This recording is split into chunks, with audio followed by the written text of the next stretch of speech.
especialmente a María Landi, que es la que menos conocen, a Cristian creo que casi todos lo conocen y casi que no necesita mucha presentación. Pero María Landi estuvo mucho tiempo en Palestina, periodista, bueno, yo recuerdo haber leído un artículo de Brecha muy interesante y ahí, bueno, de ahí me interesaba que María Landi estuviera presente en una charla. Y también es integrante de Espacio Sin Aparte y del boicot, desinversiones y sanciones, que ella lo explicará detalladamente en qué consiste. Bueno, pues está Cristian Milza, licenciado en Ciencias Políticas y docente en la universidad, y también escritor. Eso no estaba en la... Me contó que había escrito un libro y tenía dos ahí en las carteras para publicar, ¿no? Bueno, en la charla, bueno, ellos hablarán no solo de lo que ocurre hoy en Gaza, sino especialmente de los fundamentos del sionismo, que es un elemento muy importante para entender lo que hoy está sucediendo. Es decir, también los fundamentos ideológicos, los fundamentos religiosos, y también los aspectos de la geopolítica internacional que se colocan, digamos, en este proceso que se viene desarrollando desde hace casi un siglo. Bueno, la charla consistirá, digamos, en dos intervenciones de más o menos 20 minutos, habíamos dicho, ¿no? Sí, 20 minutos o menos, entre 15 y 20 minutos, y después se dará lugar a las preguntas, y bueno, y lo que se quiera, y opiniones, lo que se quiera decir, ¿no? Bueno, y después que ellos intervengan, yo tengo algo que decir, como ya habíamos hablado con ellos, ellos me dieron permiso. Así que después de que yo diga algo, pasamos a las preguntas. Bueno, muy bien. Gracias, empiezo yo. Gracias. Bueno, así lo veo. Un gusto, primero. Muchas gracias a los organizadores, Antonio, a todos los compañeros y compañeras que han hecho posible este evento. Nosotros estamos recorriendo todo el país. Rivera, 33, Tacuarembó, Colonia, Canelones, en fin, y estamos programando ya ahora Salto, Maldonado, Rocha. Por suerte, en fin, esto entre comillas, por suerte, la ciudadanía uruguaya está cada vez más implicada, más comprometida. Siente la causa palestina. La causa palestina no es ni de derecha, ni de izquierda, ni de un blanco, ni de un colorado, ni de un independiente, ni de un musulmán, ni de un judío, ni de cristianos, ni de ateos. Es de un ser humano con dignidad, que ve lo que pasa en Gaza, en el Cisjordania. Y allí se juegan los valores esenciales de la humanidad. El respeto a la vida, la tolerancia, el amor y no el odio, el reconocimiento del otro como diferente. Todo eso es lo que no sucede en Gaza y en Cisjordania. Por eso decimos que la causa del pueblo palestino es la causa de la humanidad toda.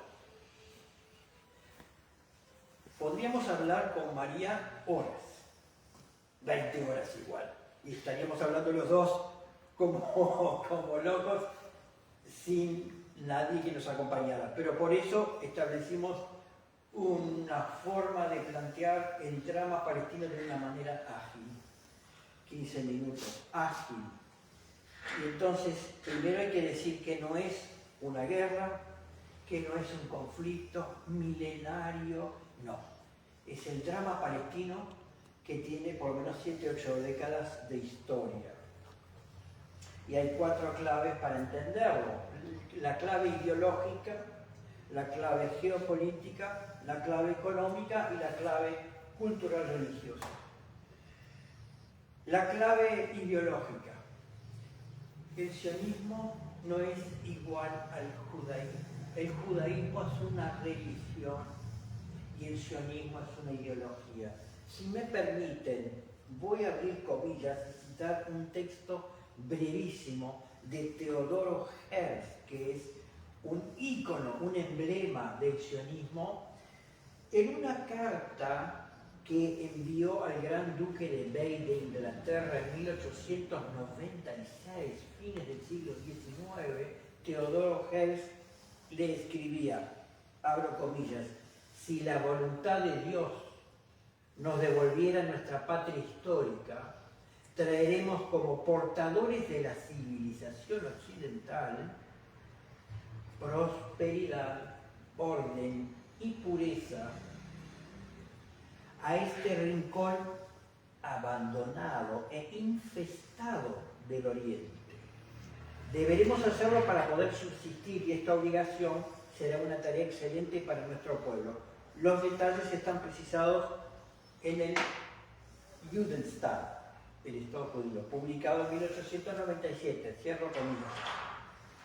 Podría seguir leyendo mucho más, hay un párrafo que es muy expresivo del propio Judenstaat, del Estado judío de 1897, un año después de esta carta, en donde hace una referencia clarísima a que ellos son portadores de la civilización y los otros son los bárbaros, en un territorio que a veces se expresa casi inhabitable, esa tierra prometida a un pueblo elegido, es decir, una ideología supremacista, racista, que ve al otro, a los otros, en una categoría inferior, infrahumanos, dijera Smotrich, ministro de Yahoo. Y en todo caso, esta ideología sionista porta una bandera de un proyecto colonial por asentamiento. Es el último proyecto colonial del siglo XX que se traslada al siglo XXI. ¿Qué significa colonialismo por asentamiento? Los colonos vienen, hay una población nativa, esa población nativa tiene que ser desplazada forzosamente por las buenas o por las malas, en realidad por las malas. Y por las malas significa masacres, muerte, destrucción, violación de los derechos humanos. ¿Pero de hace un año, 2 años? No. Antes de la creación del Estado de Israel, 1948, primeros meses, bandas terroristas sionistas masacran y asesinan 15.000 palestinas y palestinos, destruyen más de 500 aldeas y pueblos y expulsan a casi 800.000 palestinos. La Nakba, conocida como la catástrofe por el pueblo palestino. Esa es la ideología sionista. Y entonces nos confunden diciendo que somos antisemitas porque lo único que saben hacer es esgrimir una muletilla para engañar y para cancelar toda posibilidad de diálogo y de discusión, ¿no? Porque anteponen rótulo y entonces ya nadie puede discutir con ellos porque son las víctimas del antisemitismo histórico. Sin embargo, en realidad son los victimarios y toman al pueblo palestino como chivo expiatorio, pero además porque tienen un proyecto colonial. Es más, cuando dicen vamos a abrir 22 nuevas colonias en Cisjordania, ¿de qué estamos hablando? De colonos. Entonces sabemos que es un colono. No viene a decir, por favor, correte, hacete un lado que voy a quedarme yo cultivando tu tierra. No, Eso nunca pasó. Entonces ese primer elemento ideológico es fundamental para entender lo que viene aconteciendo en la Palestina histórica y con el pueblo palestino. El segundo factor es geopolítico. ¿Quién está detrás? ¿Quién estuvo en 1920 con protectorado británico? Las potencias que ganaron la Primera Guerra Mundial en 1916, colapso del Imperio Turco Otomano y quedan Francia y Gran Bretaña repartiéndose toda esa región, miren, no voy a exagerar, papel en mano, mapa en mano, Sykes-Picot, acuerdo Sykes-Picot de 1916, se reparten y dibujan los límites de Siria, Líbano, Irak, ¿sí? Y Palestina. Se reparten porque son potencias coloniales. En 1917, Declaración Balfour le prometen el hogar nacional judío y finalmente en 1948, creación del Estado de Israel. Me ahorro mucho porque no puedo estar hablando horas, pero hay que decir, porque me dicen, pero los palestinos nunca se rebelaron. Ahora es ahora. ¿Cómo es ahora? ¿Cómo es ahora? Revuelta palestina, árabe-palestina de 1920 y poco, antes de la creación del Estado de Israel. Revueltas árabes-palestinas de 1936 a 1939. ¿Cómo que es ahora? Tiene casi un siglo la resistencia palestina. El factor geopolítico implica que Estados Unidos hoy manipula. El régimen sionista se sirve de la potencia imperial y la potencia imperial se sirve de la potencia colonial, ¿sí? Son útiles unos a los otros. ¿Para qué? Para disputarse la hegemonía en esa región del planeta, disputada, obviamente, muy rica en todo sentido, ¿no? Cruce entre Oriente y Occidente, ruta comercial, etcétera, etcétera.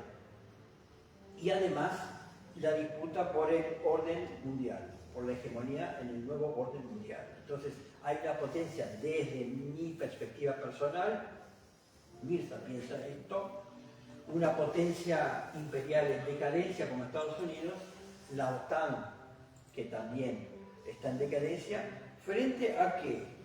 Porque no es solamente Irán, no es solamente Líbano, que sigue ocupada, no es solamente Yemen.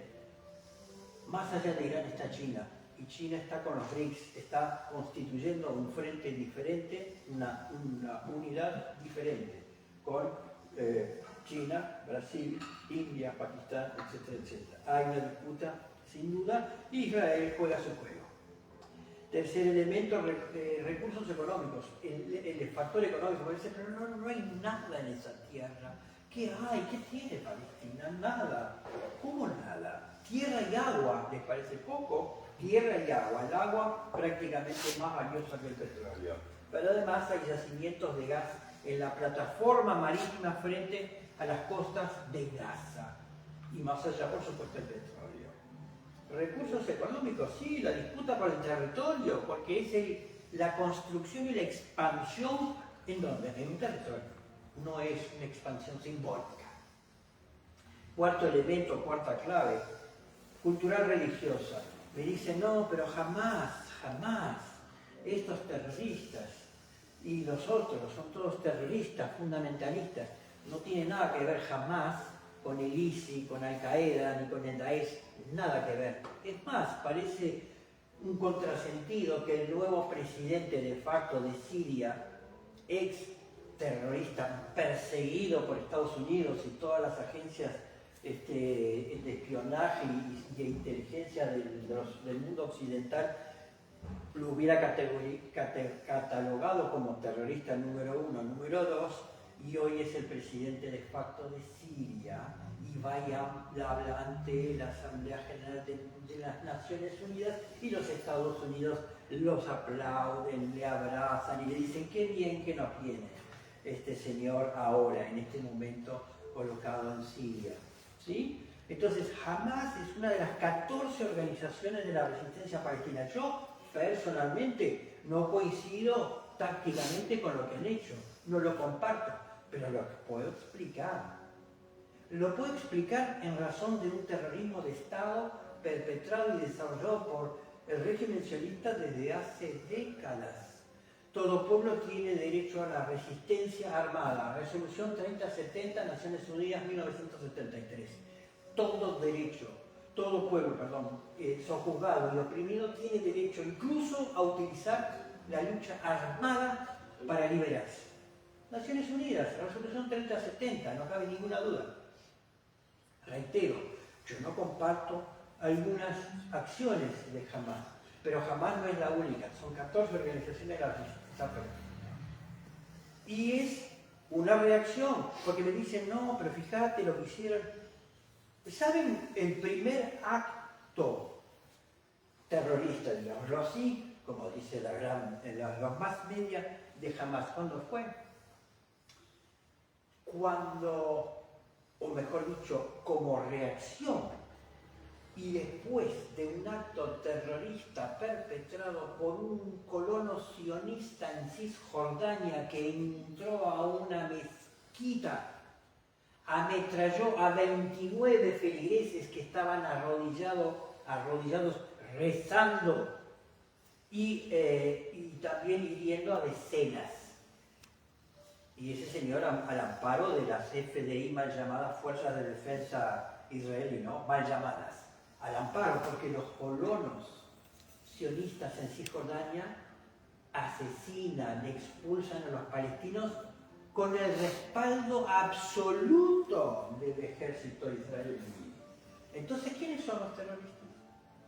El atentado, entonces, el primer atentado de Hamás fue como reacción, lógico, porque es un pueblo que ha vivido masacrado desde Tantura, desde Yeit Rassin en 1948, y la lista es larguísima. La lista es larguísima. Podríamos revisar el diario secreto de Moshe Sharet de 1954 y podríamos seguir más adelante con las masacres de Sabra y Shatila en la década de los 80 en el Líbano. La lista es larga. Entonces hay un terrorismo de Estado y es el que aplica el régimen sionista. Reitero, yo puedo no compartir lo que hizo Hamás. Lo que no puedo es desconocer por qué Hamás y las otras 13 organizaciones resisten la opresión. ¿Sí? Ahora, esa actitud o ese comportamiento supuestamente fundamentalista que los más media, los medios de comunicación construyen en el discurso, porque cada vez que un periodista habla y dice la organización terrorista Hamás, bla bla bla bla, sigue. Entonces, claro, instalan la idea de que es el terrorismo versus las pobres víctimas. Nada más lejos de la realidad. Ahora, nada dicen del fundamentalismo sionista, que es el nazi-sionismo, cuando Smotrich, ministro del gabinete de Netanyahu, dice: los palestinos son infrahumanos, no son como nosotros, son infrahumanos. Y hay otro que dice: hay que ahogarlos todos en el mar muerto. Y los otros dicen, Smotrich, Ben-Gvir y otros, no, lo que merecen no es alimento ni comida, merecen más balas y más bombas. Hace pocos días atrás, la Knesset, el Parlamento israelí, decidió por abrumadora mayoría anexarse Cisjordania. Caramba, pero ¿cómo? ¿No era que estábamos en tregua, en cese al fuego, y ahora siguen declarando su proyecto de expansión colonial? Ni más ni menos, no lo ocultan. No hay más evidencia abrumadora que las propias declaraciones de los sionistas para decir que efectivamente se cometió un genocidio, se sigue masacrando un pueblo y se sigue contando con la connivencia, el respaldo y el apoyo incondicional de Estados Unidos y también de Europa. porque cuando Rusia invadió Ucrania, las medidas sancionatorias fueron prácticamente casi inmediatas. A los 5 o 10 días ya estaban siendo embargadas sus cuentas, sanciones de todo tipo a Rusia. Ahora, el régimen sionista todavía cuenta con mucho respaldo y son muy pocas naciones las que ya expresaron su condena al genocidio y tomar medidas en consecuencia. Ya termino. Hay mucho por decir. Hay una corriente revisionista de la historiografía israelí que es abrumadora, desde Guillaume Papé, Finkelstein, Giftachel, etcétera, que hablan de lo que ha sido el oprobio y la opresión del pueblo palestino. Por no citar a Rashid Khalidi, que es académico palestino, que escribe precisamente este texto, este libro de 100 años de colonialismo, o el de Guillaume Papé, que dice Lipis, de hace varios años atrás, no me acuerdo de qué año. 2006. Guillaume Papé, limpieza étnica en Palestina. Guillaume Papé, judío israelí, etcétera. Es decir, reitero, la evidencia es tan abrumadora que no cabe ninguna duda que es un proyecto colonial que ha violado sistemáticamente los derechos humanos más elementales, que comete genocidio, delitos de lesa humanidad, y que Netanyahu y sus secuaces debieran ir a la Corte Penal Internacional a dar la cara, como lo hicieron Eichmann y los asesinos del régimen nazi en los tribunales de Nuremberg o en Jerusalén. Si no, no habrá justicia en este mundo. Y por eso, y termino, la causa del pueblo palestino es la causa de la humanidad, que eso implica haber aprendido las lecciones de la historia universal. Muchas gracias.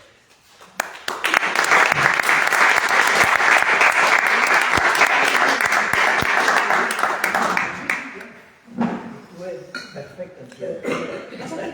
Me pasé un minuto.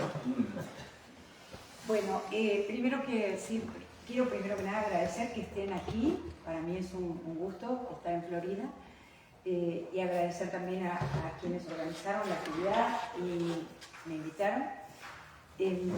También me pasa que tengo demasiadas cosas para decir y el tiempo nunca alcanza, y entonces también nos parece importante con Cristian y con Antonio que, a pesar de que tenemos mucho para decir, podamos también en un momento parar y dialogar con ustedes, y que ustedes pregunten, que comenten o lo que sea, ¿no? Entonces, anteayer me tocó dar una charla larga para un grupo de gente. Estaba yo sola, esa era la ventaja, no tenía competencia con el manejo del tiempo, para un grupo muy grande de gente, y sobre todo gente muy joven en Montevideo, y me preguntaron qué título le quería poner, y yo le puse Descolonizarnos con Palestina. Entonces, claro, tenía que arrancar desde antes de la Nakba hasta el presente, ¿no? Y era un poquito complejo.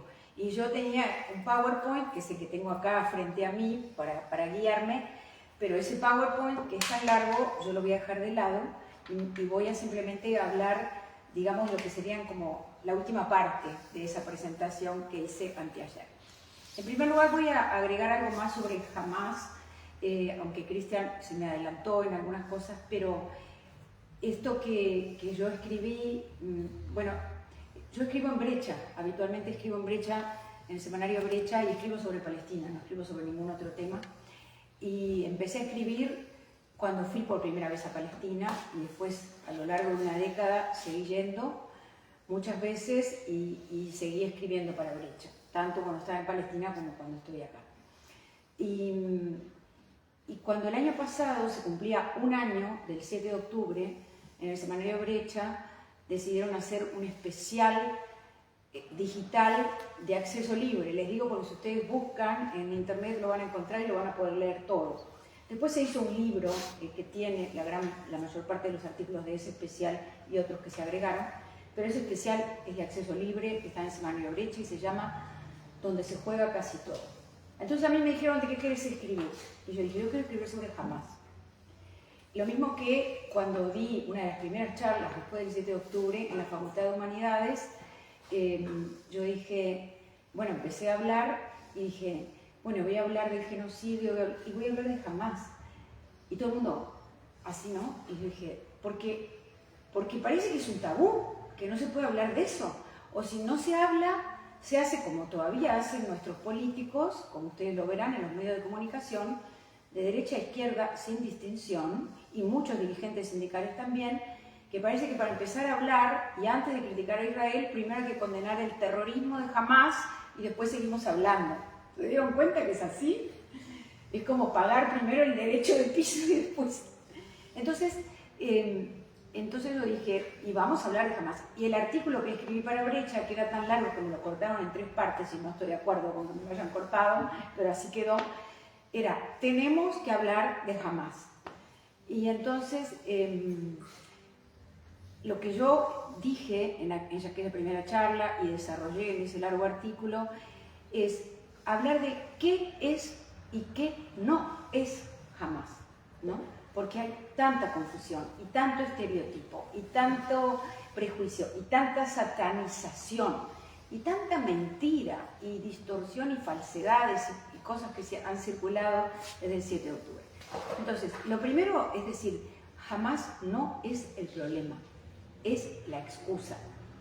Hamás se funda en 1987 en plena primera intifada, y antes de Hamás los palestinos vivían horrible bajo la ocupación colonial israelí. Muy mal vivían, tan mal vivían que la OLP llevaba ya por lo menos 2 o 3 décadas luchando por las armas, y también esa intifada que estalló es la prueba de que el pueblo palestino vivía muy mal antes de que existiera Hamás.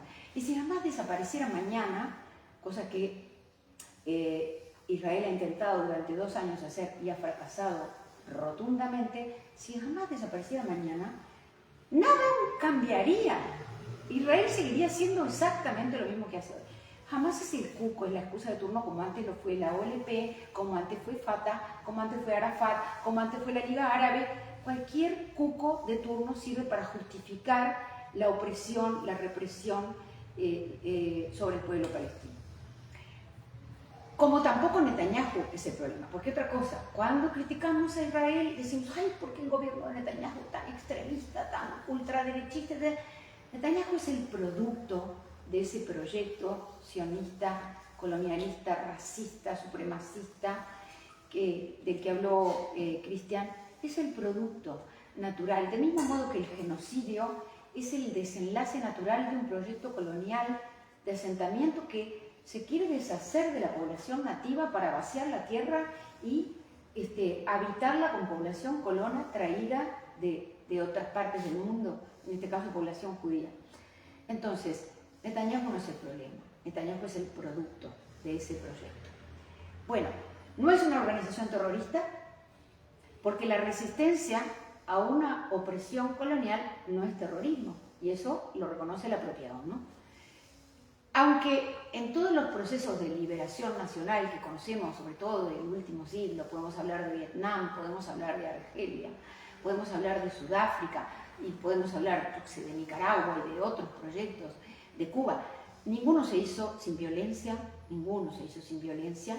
y son más violentos, se vuelven más violentos esas luchas de liberación cuanto más violento e implacable y cruel es el colonizador que no quiere aflojar, que no quiere soltar el poder, ¿no? Y entonces en muchas de esas luchas se cometen acciones muy violentas que llegan a afectar a la población civil. El caso de Argelia me parece que es el más emblemático en ese sentido, y aunque se cometan en ese contexto acciones horribles contra la población civil, eso no convierte a una organización de liberación nacional en terrorista, ¿no? Y la otra cosa que me parece importante decir, a pesar de toda la mistificación que hay ahí, no es Al-Qaeda, no es el Daesh o el Estado Islámico, no pretende instalar un califato ni en Palestina, ni en la región, ni en ninguna otra parte. la única razón de ser de Hamás, igual que de las otras organizaciones de la resistencia palestina, que hay de todo tipo y perfil, nacionalistas, marxistas, islamistas, es luchar contra la ocupación. El día que la ocupación se acabe, esas organizaciones, su razón de ser desaparece. Y lo han dicho. Hamás, de hecho, ofreció 1000 veces ofreció a Israel durante todas estas décadas: ustedes dejen de ocupar Palestina, pongan fin a su ocupación y nosotros terminamos con nuestra existencia, ¿no? Pero eso es lo que justamente no quiere.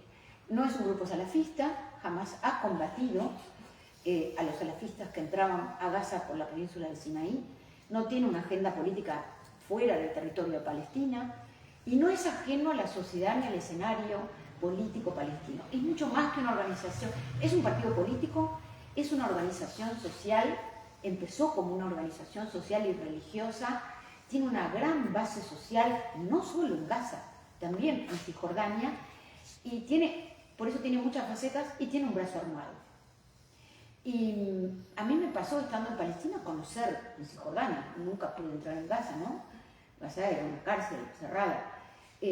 Encontrar gente que yo le preguntaba cuál era su simpatía política y eran de Hamás. No tenían cuernos, ni rabo, ni cara de diablos. Eran mujeres, eran docentes, eran profesionales, eran estudiantes. Y siempre me acuerdo cuando me tocó entrevistar a la gobernadora de Ramallah, una señora así veterana, muy elegante, que había sido directora de un colegio privado de niñas, cristiana ella. Ella había llegado a la alcaldía de Ramallah a través de una coalición ciudadana que se formó con los votos de distintos grupos y sectores. Y uno de ellos era Hamás.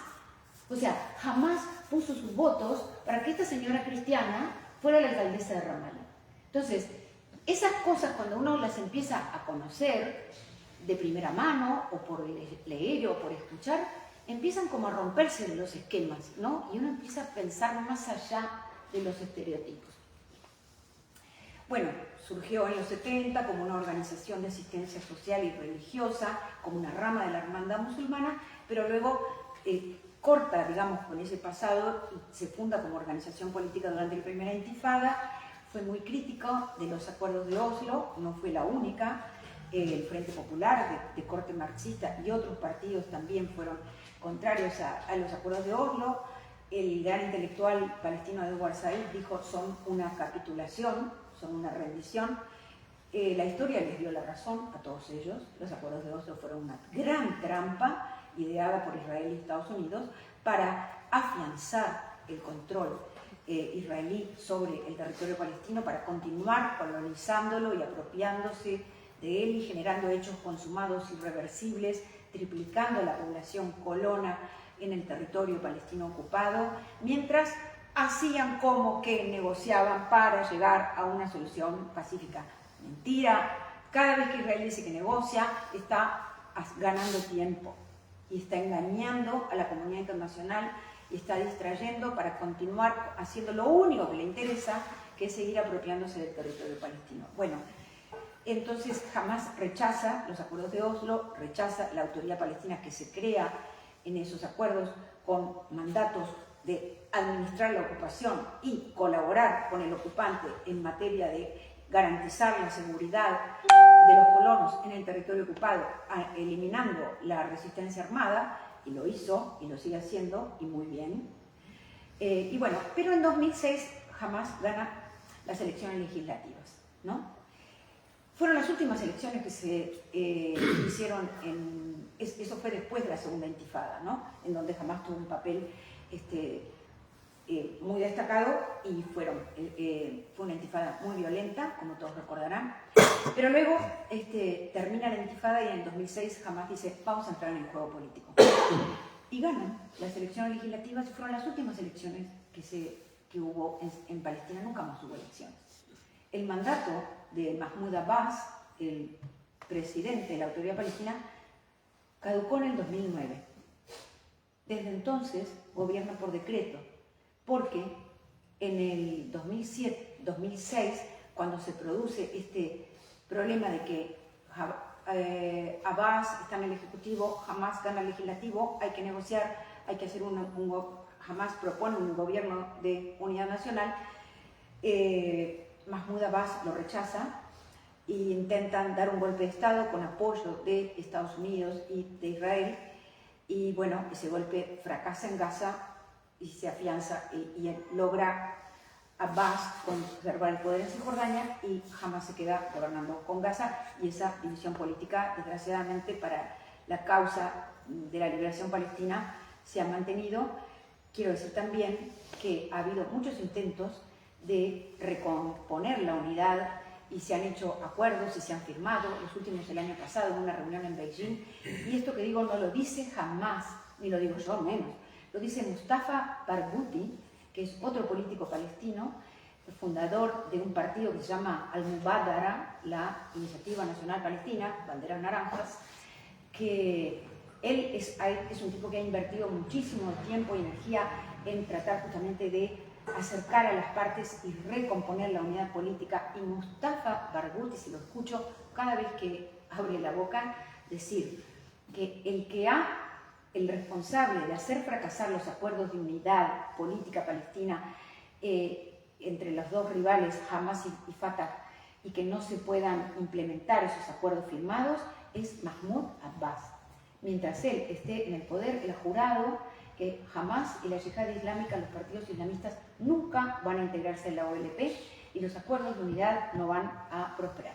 Eso no quiere decir que algún día no puedan ganarle a superar ese capricho de Abbas, y de hecho estas reuniones que han tenido la semana pasada en el Cairo, todos los partidos y grupos políticos palestinos, y llegaron a un acuerdo, incluyendo la representación de Fatah, el partido de Abbas, llegaron a un acuerdo de unidad para transitar por este periodo tan incierto y tan difícil, y bueno, y para implementar realmente una salida para Gaza que no pase por una nueva ocupación extranjera, sino que pueda formarse una comisión o un gobierno de transición temporal con figuras palestinas reconocidas e independientes, que no participen, que no pertenezcan a ninguno de los partidos, y que claramente Hamas ha dicho: no tenemos interés en continuar con el gobierno de Gaza, no tenemos ningún interés. Bueno, no me puedo detener en esto, que se me va todo el tiempo y yo tenía que hablar de otras cosas. Esto era nada más que... pero yo quería decir también qué pasó y qué no pasó el 7 de octubre, y no tengo tiempo, ya me doy cuenta, ya no tengo tiempo. Pero, primero que nada, lo que buscó Hamas con esta acción que llevaron adelante su brazo armado, las brigadas Al-Qassam, era romper un statu quo que en ese momento era como el entierro de la causa palestina. O sea, el mundo no prestaba atención, nadie daba un cobre por la causa palestina.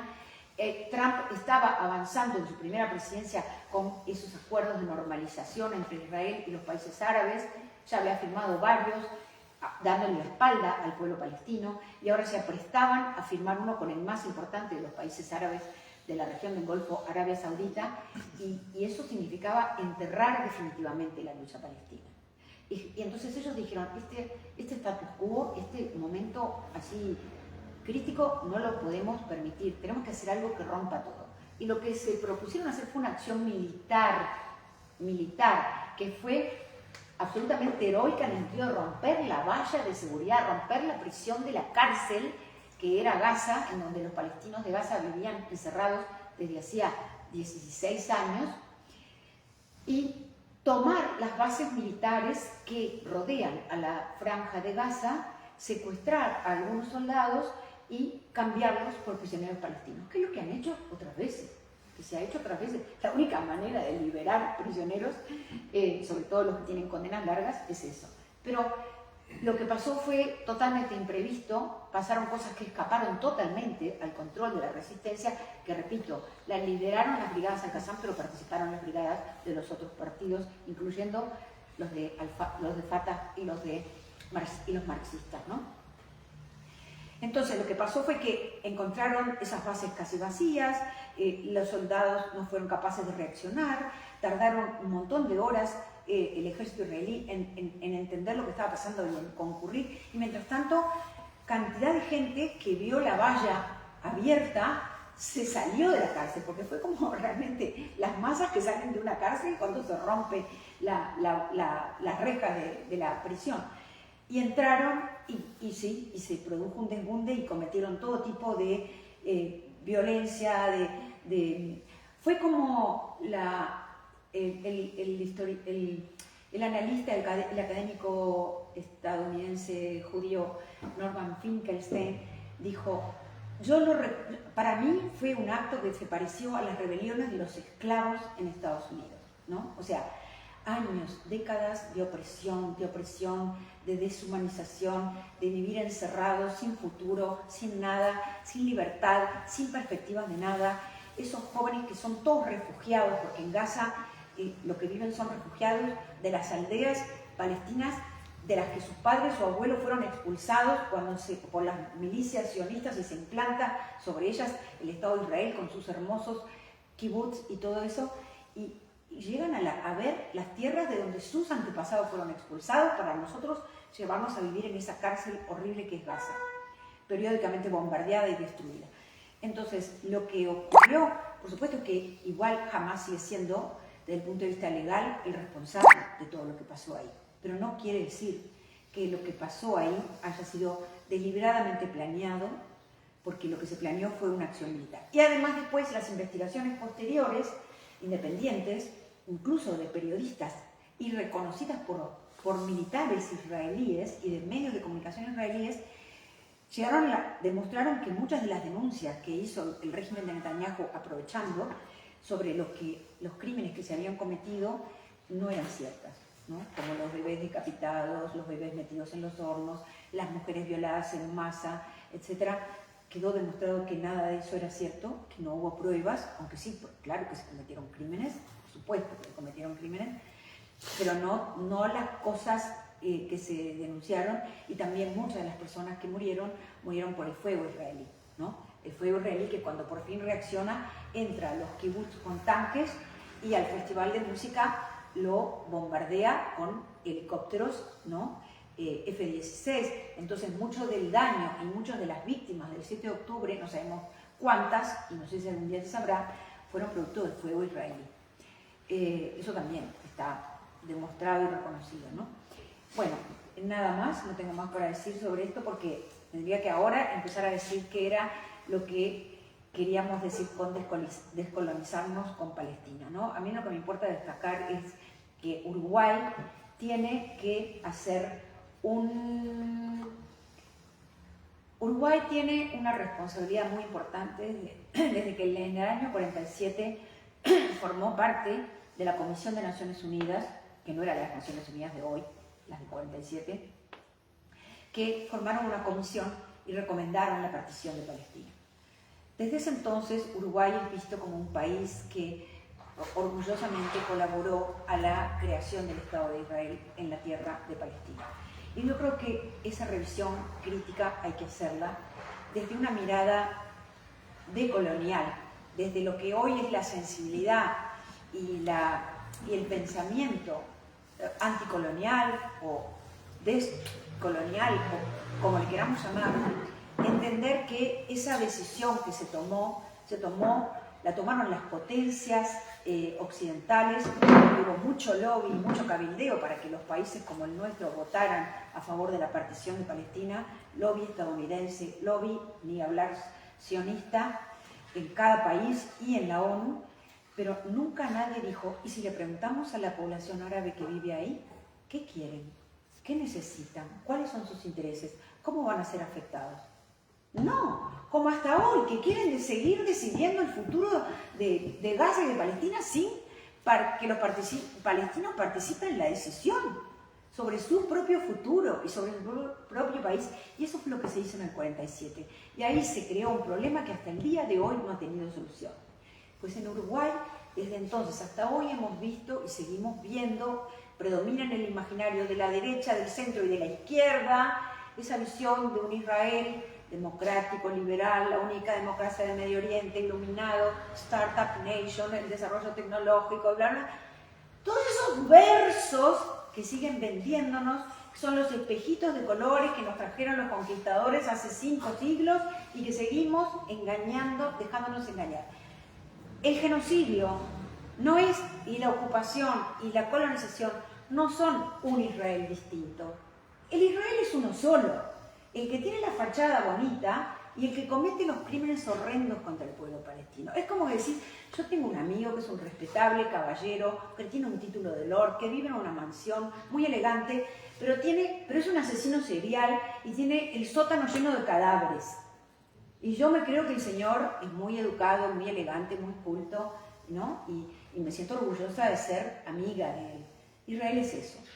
Es un ejército, es una banda mafiosa que sale a matar a sus enemigos en cualquier país del mundo sin respetar fronteras, sin respetar legislación, con fachada de Estado y con un aparato de propaganda impresionante para que nos creamos todas las mentiras que fabrican, ¿no? A mí me ha tocado estar en Palestina, muchas veces en Cisjordania, en comunidades, viendo cómo es la vida palestina cotidiana, y enterarme de que llegaba una de las tantas, una delegación uruguaya de visita a Israel. Nunca al otro lado del muro, a ver cómo viven los palestinos y palestinas, pero a Israel, Tel Aviv, Jerusalén, con suerte.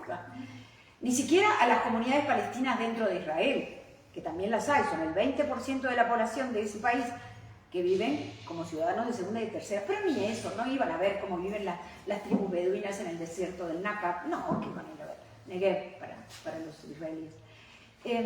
Entonces yo decía, pucha, digo, todos estos políticos, del Frente Amplio también, legisladores, periodistas, universitarios, empresarios, científicos, sindicalistas, ¿por qué se dejan atrapar por ese aparato de propaganda? ¿Por qué no se preocupan alguna vez por ir a ver cómo vive el pueblo? Vengan acá, donde estoy yo, nunca vi un pinche uruguayo en las comunidades palestinas azotadas por la violencia de los colonos, del ejército, por el robo de tierras cotidiano, por todo tipo de agresiones. Entonces, todo eso lo tenemos que revisar.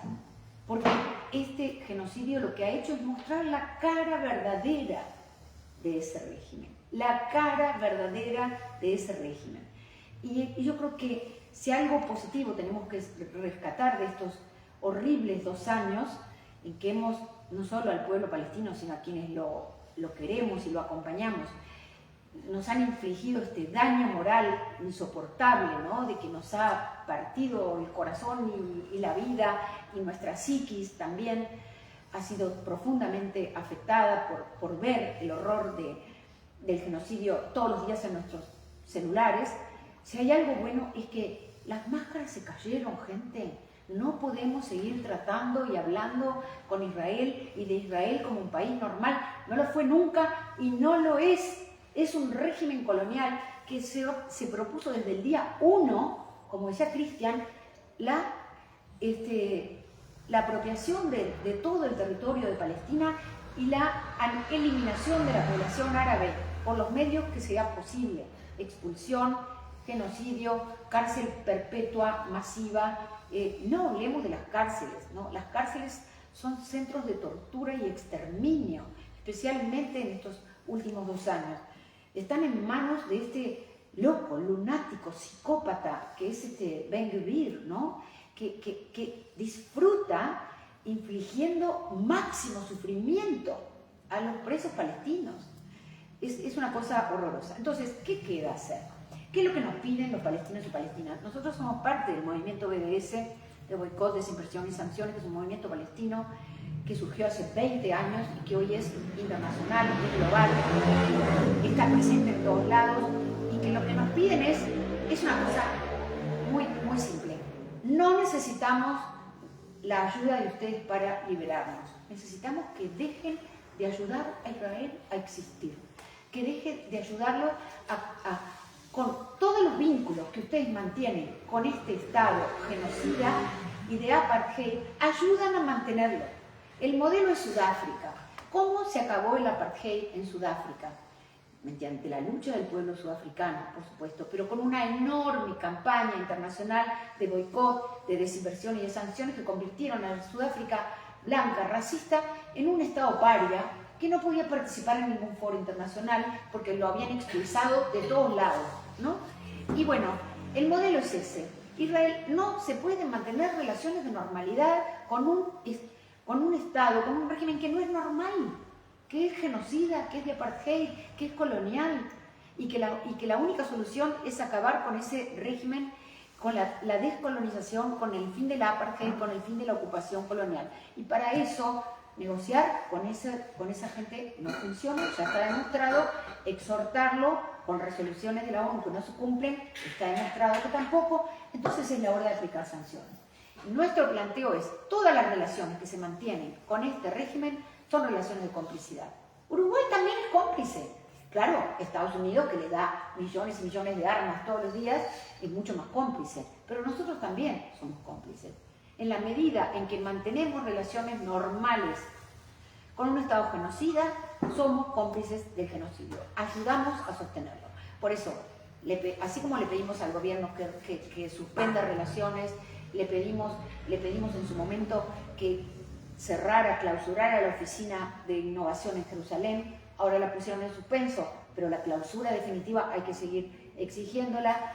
También cabildeamos, hicimos incidencia con los gremios de la UDELAR, y bueno, no es porque es resultado de nuestra lucha, sino por una conjunción de factores, pusimos nuestra partecita, hubo acciones importantes dentro de la UDELAR, que la UDELAR también se pronunció contra la Oficina de Innovación, pero también trabajamos para que la UDELAR rompa y no haga nuevos convenios con las universidades israelíes, porque las universidades israelíes no son centros de libre pensamiento y desarrollo tecnológico, son parte de este régimen y son sobre todo parte del complejo militar industrial israelí, que Israel le vende a todos los países del mundo para reprimir, vigilar y castigar a la gente que se organiza para luchar por sus derechos, ¿no?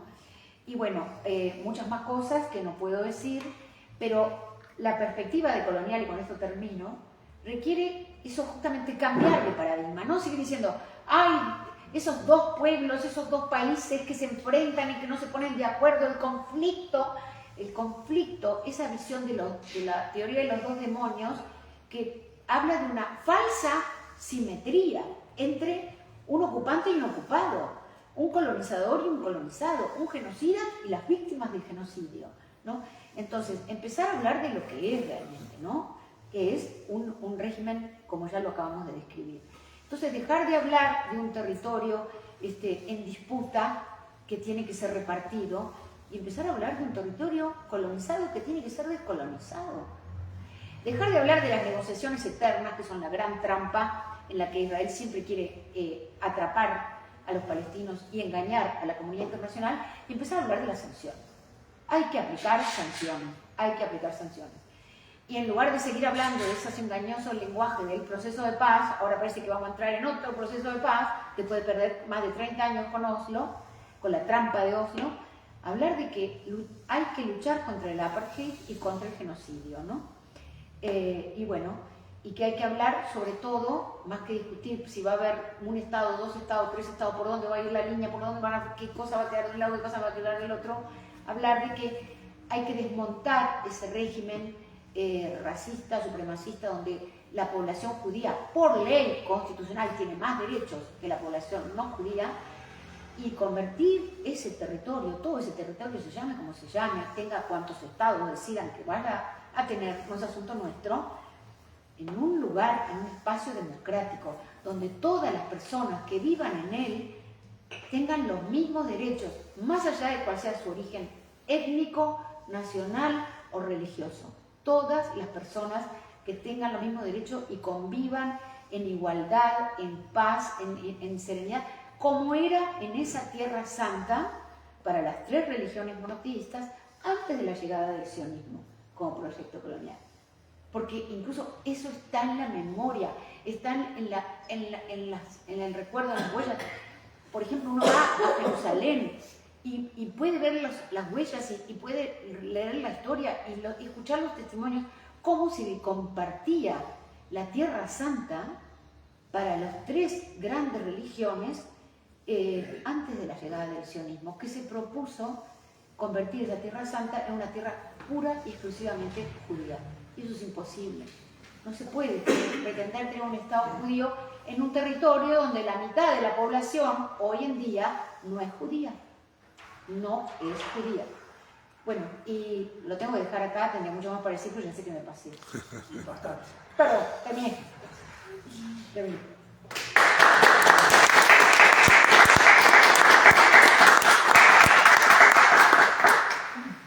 Bueno, ahora me tocó a mí, voy a ser breve.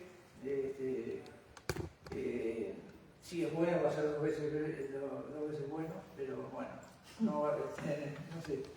Vas a ser mejor entonces. Claro. No, yo creo que hoy estuvimos más o menos picoteando esto que voy a decir, y pienso que es un tema que hay que tenerlo en cuenta en este proceso que hoy se está viviendo en Gaza, y en el sentido que hoy analizar Gaza ya no lo podemos analizar solamente como lo veníamos analizando hace 20 años. Hoy hay una situación diferente. Ellos han explicado en qué consiste el colonialismo, ¿no? Ese proceso está completamente en marcha y no va a terminar hasta la limpieza étnica total. Este proceso, si termina con la limpieza étnica, pero es decir, en este proceso se está cruzando la guerra mundial y ahí en cierta manera va a cambiar, es decir, va a conmover los cimientos de todo este proceso. Por ejemplo, es decir, hay que tener en cuenta el creciente protagonismo del imperialismo norteamericano, especialmente de Trump, en todos los procesos del mundo, no solo en Gaza. Ahora lo vemos que está en el Caribe tratando de voltear a Maduro. Han autorizado operaciones de la CIA, como lo hacía antiguamente, que lo habían hecho en todos los procesos de golpe de Estado, ha estado la CIA. Pero ahora está en el marco de una guerra mundial. Es decir, que Trump va por China o por Rusia. También ahora está se fue para el lado del Pacífico y está tratando de voltear a Petro. Acá llegó parte de ese imperialismo, llegó de visita a Uruguay, Tony Blair. Tony Blair es parte del acuerdo de los 20 puntos de Trump, que está nombrado para hacer la gobernanza de Gaza. Es decir, acá se dijo que no hablaron sobre Gaza. Bueno, eso no se lo cree nadie, al menos yo no lo creo. Yo creo que nadie con el que tenga un buen sentido de las cuestiones políticas crea que no hablaron del tema de Gaza ahí. Sino para qué va a venir Tony Blair justo en este momento. Pero el tema de Gaza, Trump, es decir, el objetivo final de Trump es ir por un nuevo régimen en Irán, ir por la partición de Irán, apropiarse de los recursos, especialmente el petróleo, que el 90% de ese petróleo está siendo comprado por China, es decir, restarle a China eso. Es decir, y después en todos lados también es una lucha por los recursos, es decir, las tierras raras, el litio, el petróleo, el gas. Es decir, en la guerra los recursos son fundamentales. El imperialismo norteamericano está abocado a apropiarse de eso en todos lados. Ahora, por ejemplo, va a abastecer a Ucrania de misiles Tomahawk, esos misiles que tienen 2.000 kilómetros van a 2.000 kilómetros de distancia, así que pueden abarcar a cualquier parte de Rusia.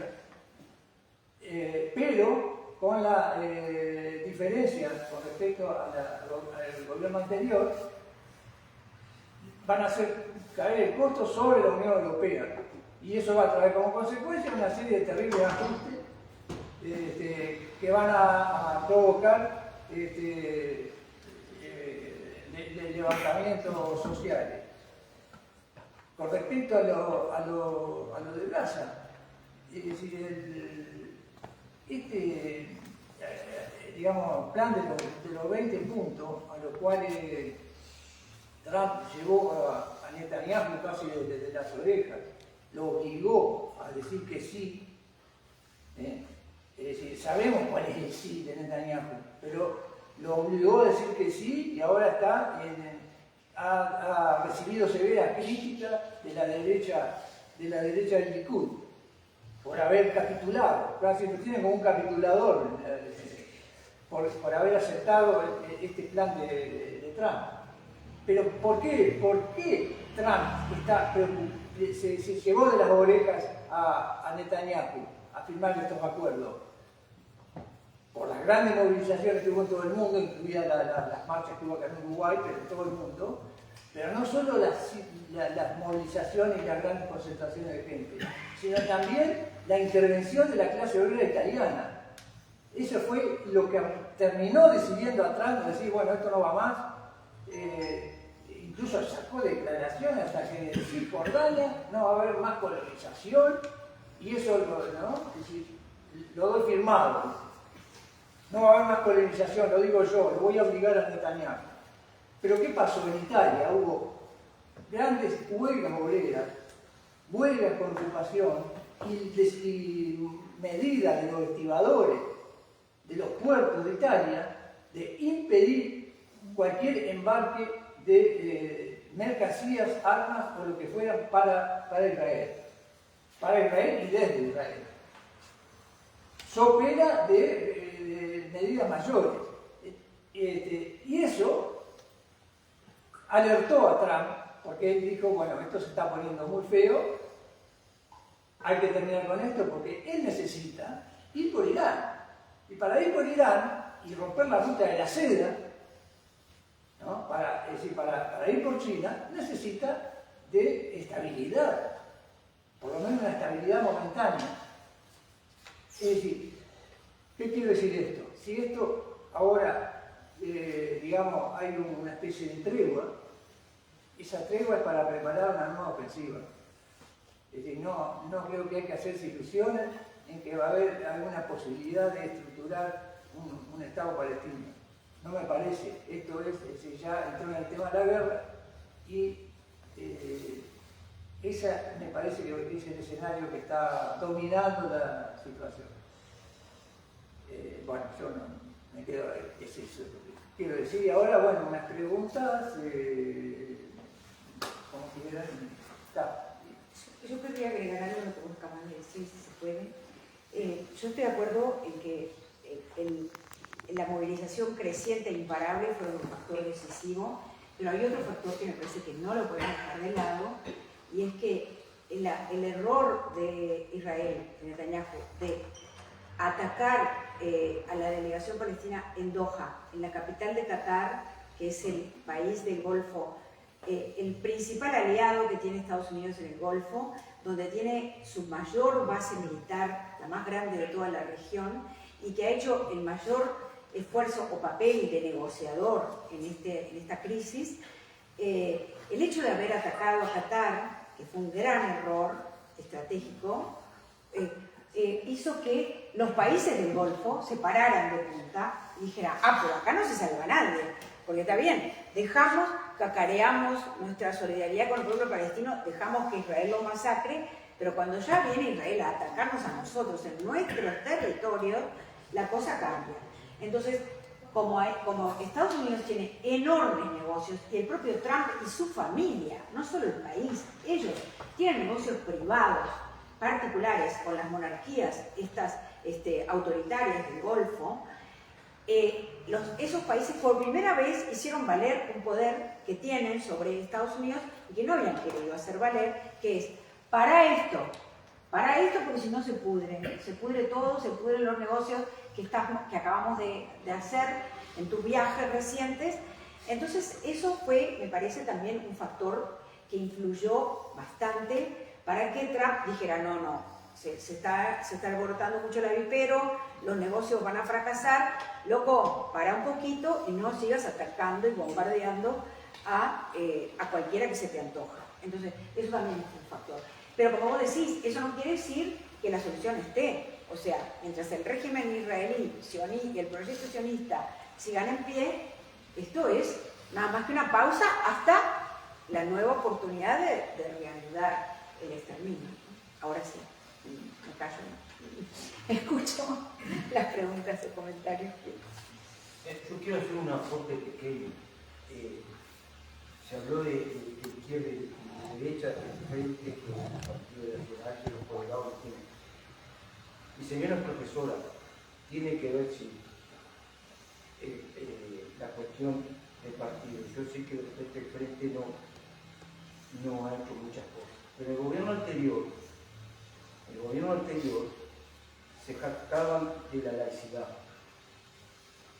En un liceo que mi señora daba clases, no recuerdo, tendría que ver con él, llegó la organización Shoah a hablar y a victimizarse de las muertes que tuvieron que sufrir durante la Segunda Guerra Mundial, el genocidio más grande del mundo. No se dijo absolutamente nada de esa cuestión, porque era el gobierno de derecha. Ah, no, pero eso empezó con el gobierno era de derecha. Ese convenio se firmó bajo gobierno presidencial. Bueno, que hay otra cosa con esa cuestión, que me lo ha dicho mi hijo. Se habla de mi hijo estudia bastante y lee bastante. Se habla de 5 millones, que mi hijo me ha dicho que ni ahí son 5 millones de judíos. Ni ahí. Es otra cosa. No se habla del genocidio de armenio, no se habla de una cantidad de cosas. Son unas víctimas. Quiero decir esto por la cuestión de la propaganda. Netflix, HBO, todas estas cosas, en todo está metido. La palabra terrorista la meten subliminalmente en todo. Hay que tener cuidado cuando uno ve películas de Netflix, de HBO, de lo que sea, de todas las cuestiones que difunde Estados Unidos y que difunde Occidente, no todo, que difunde Occidente, porque aquí más allá de todo esto es una cuestión entre Occidente y Oriente, entre Occidente y Oriente. Y hay una cuestión que decía de China, no sé qué, que presentan a China como un imperio naciente. China tiene 5.000 años y el día que Estados Unidos intente meterse con China va a ser el Trump cruzado, va a ser el fin. Y los chinos están esperando pacientemente. Y Japón que se cuide, no creo que vaya a ser tan fácil la cuestión de que Occidente se vaya a quedar con Oriente así como así.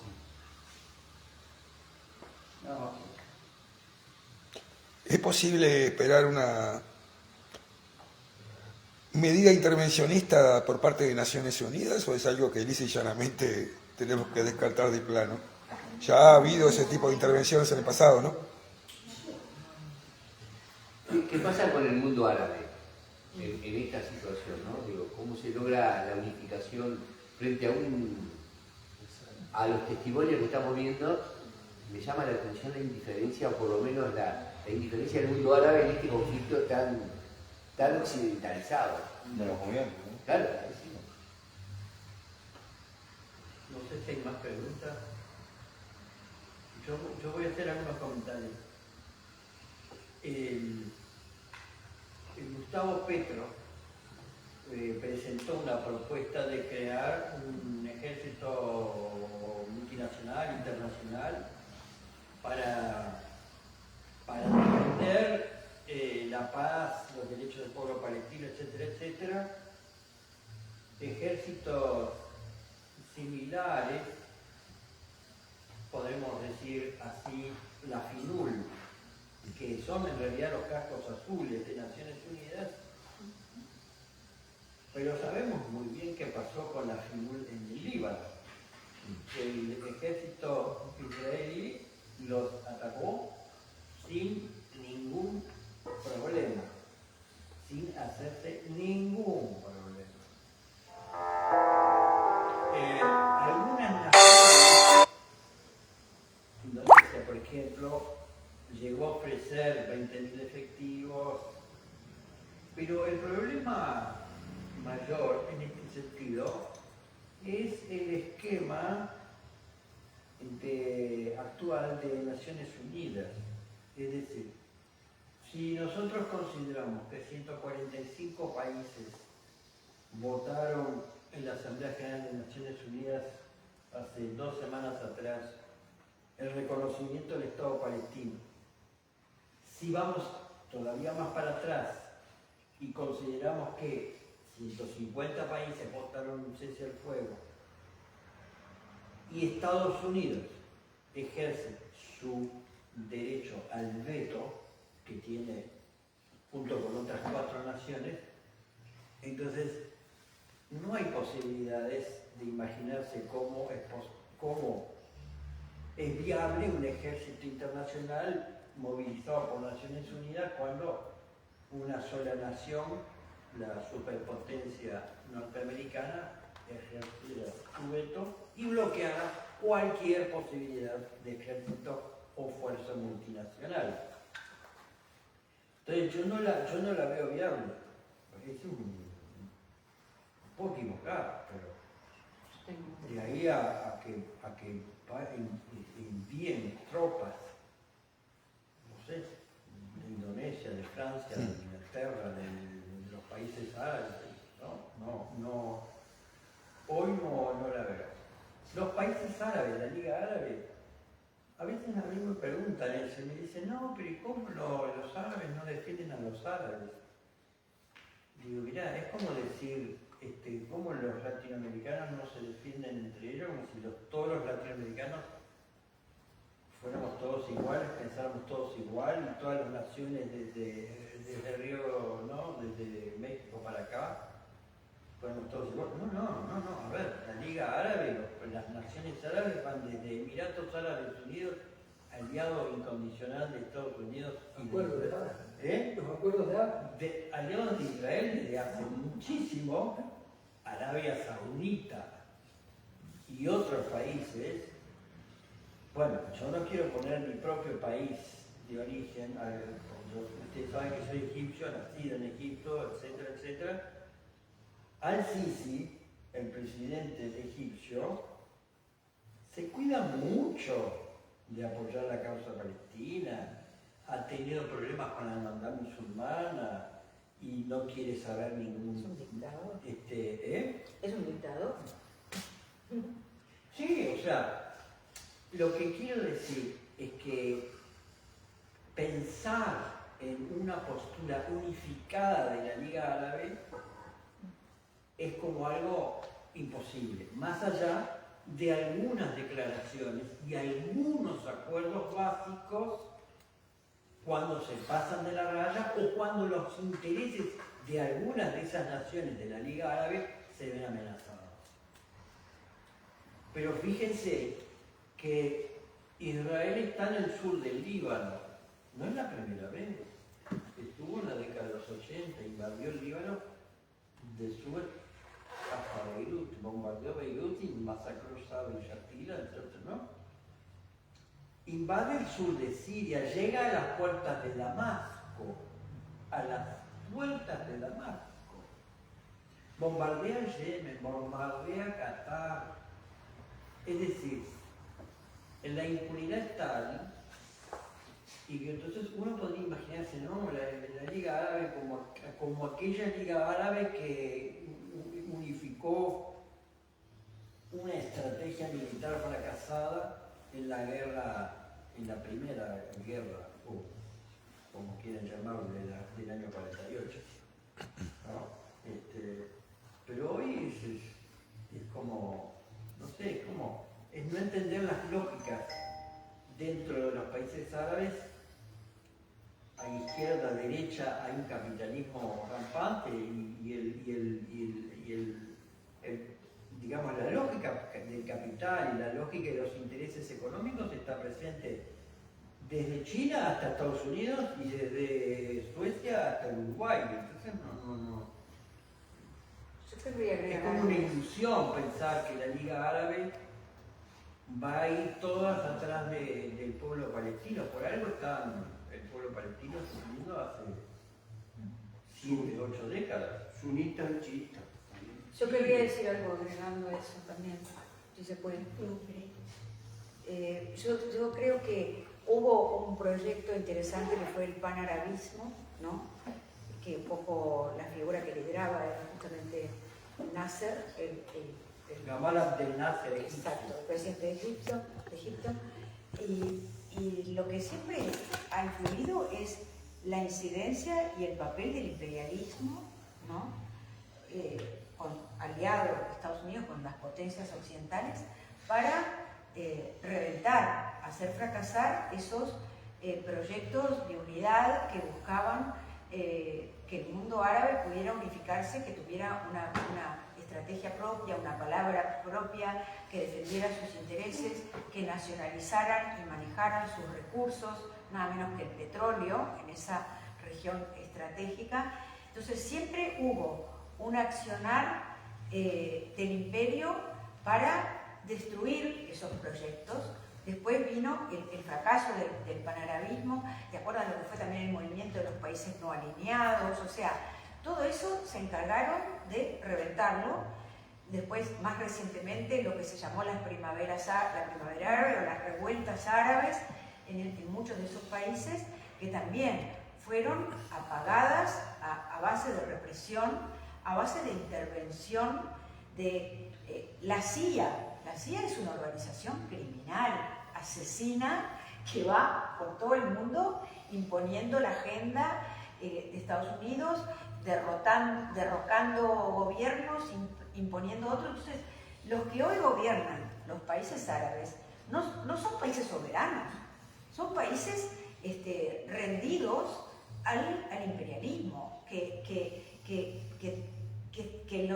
Estados Unidos los tolera porque son funcionales a sus intereses, porque ha hecho una alianza con esas monarquías autoritarias que no son democráticas, que no quieren a sus pueblos, que reprimen a sus pueblos, y por eso también hay un abismo entre el sentimiento de los pueblos árabes hacia la causa palestina, que la tienen en el corazón profundamente metida, y los gobiernos, que incluso cuando ellos salen a manifestar a la calle por Palestina, los gobiernos los reprimen. Y por eso hay muchos analistas que también dicen, pero eso es una bomba de tiempo. Eso en algún momento va a explotar y se les va a ir el control y no van a poder controlar a esos pueblos. O sea, no se sabe cuánto tiempo pueden mantenerse esos regímenes autoritarios, antidemocráticos, serviles al imperio y al capital y a los intereses estadounidenses, haciéndose ricos y acumulando riquezas para sí mismos mientras sus pueblos se mueren de hambre. O sea, esa es la situación hoy en día, ¿no? Ahora, ¿va a ser siempre así, eternamente? Y la historia dice que no. Ningún régimen dura eternamente. Entonces, en algún momento va a pasar algo. Pero por eso te digo, vos hablas con cualquier persona árabe en cualquiera de sus países, cualquiera, del norte de África, del Golfo, de donde sea, sus pueblos están con Palestina. Con el pueblo palestino son sus hermanos. No tienen unos gobiernos que van hasta contra ellos mismos, ¿no? Tengo compromiso. Sí, como... Les agradezco. Yo quería decir una cosa. El proyecto Yoav, que es una de las tantas organizaciones sionistas, del sionismo organizado de este país, para imponer el relato y la propaganda del sionismo a favor de la victimización israelí, judía y todo esto, lo firmó con la enseñanza secundaria, se firmó bajo uno de los gobiernos del Frente Amplio. Yo tengo un historial de pecados que no expuse aquí por falta de tiempo, no por delicadeza, porque no la tengo, sino por falta de tiempo, pero eso es uno de ellos. Y hay un grupo de nuestras compañeras que están trabajando con los gremios docentes para ver cómo se pueden desactivar esos convenios. Porque hay otras instituciones del Estado que tienen convenios con organizaciones sionistas, locales y regionales, que tienen el mismo fin. No estoy diciendo más para que le pueda decir a- No, yo decía por el tema de la laicidad. Sí, Sí, si rompe ese esquema o no. La cuestión, sí, claro. quiero defender también que a veces nosotros tenemos que tener en cuenta que somos un país muy pequeño en el contexto mundial. Sí. Tenemos que, lamentablemente, tenemos que ir y a veces tomar determinadas decisiones no es tan... Tenemos que aliarnos con nuestros vecinos. Y no lo hacemos. Lo primero que hay que hacer en el mundo, que yo lo pongo en las redes y todo, es Bravo. extirpar el cáncer que tiene el mundo. El cáncer que tiene el mundo es Estados Unidos. Eso lo digo en cualquier foro, y hasta lo mismo. Yo me tengo que ir también, pero no quería ir sin agradecer. Nos vemos. La verdad Gracias. que muy buena la charla. Bueno, muchas gracias. Lástima que no tuvimos más asistencia porque esto no lo escuchamos Frecuentemente, ¿no? frecuentemente. Y muy interesante, escuché algo también hoy en los medios. Esto, y bueno, por suerte hoy vino una fecha también que creo que podemos llegar más. Lamentablemente tengo una reunión a las 8 y la vengo aguantando, pero Está bien. estamos a la hora de cualquier cosa y creo que hay que reproducir más este tipo de actividades. ¿Cómo no? Así que te agradezco. Bueno, Gracias. Pero muy bien. no hablamos de otras cosas, como el premio Jerusalén, por ejemplo. Estaba ahí a Peter. ¿Cómo te habrá que hay un montón más? Bueno, pero... Aún